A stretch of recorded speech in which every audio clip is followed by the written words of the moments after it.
L'Allemagne dispose ainsi d'une supériorité numérique sur les forces franco-britanniques, mais elle sait que cette supériorité sera passagère, parce que les États-Unis, entrés en guerre aux côtés de l'Entente en avril 1917, sont capables d'envoyer un nombre sans cesse croissant de soldats en Europe. Le général Ludendorff persuade donc Guillaume II de prendre le risque d'une grande offensive au printemps 1918. Il s'agit d'obtenir la victoire par une percée décisive, en rupture avec la guerre de position menée depuis la fin de l'année 1914. La tactique utilisée est celle d'une attaque massive sur un secteur du front avec l'emploi de gaz. Les offensives allemandes commencent le 21 mars 1918. Pour la première fois depuis le début de la guerre des tranchées, le front est enfoncé en profondeur. Pour remédier à cette situation, Clémenceau, en accord avec les Alliés, nomme le général Foch général en chef de toutes les armées le 17 avril. L'unité de commandement est enfin réalisée. Foch a entre autres sous ses ordres Pétain, Haig pour les Britanniques et Pershing pour les Américains. La contre-attaque de l'Entente à partir de juillet 1918 marque l'échec de la stratégie de Ludendorff, qui n'a pas pu transformer une série de succès tactiques en victoire stratégique.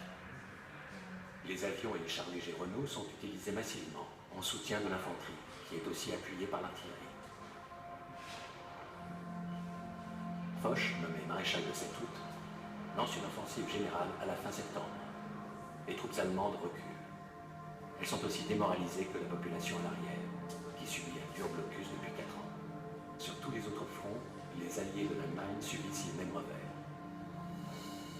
L'offensive lancée par l'armée d'Orient, dirigée par le général Franchet-Després, oblige la Bulgarie à signer l'armistice le 29 septembre.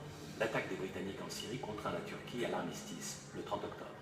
La victoire des Italiens le 29 octobre à Vittorio Veneto conduit l'Autriche-Hongrie en pleine décomposition à signer à son tour l'armistice le 3 novembre.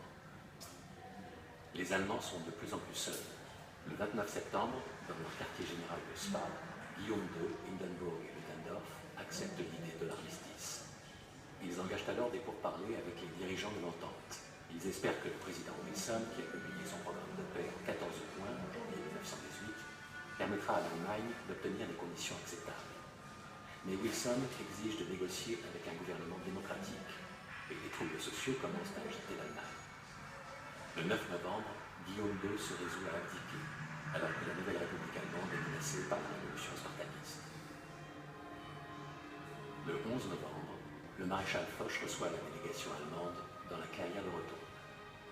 Les Allemands sont contraints d'accepter toutes les conditions de l'armistice, signé dans le wagon de commandement de Foch vers 5 h du matin. Il prend effet à 11 h en ce 11 novembre 1918.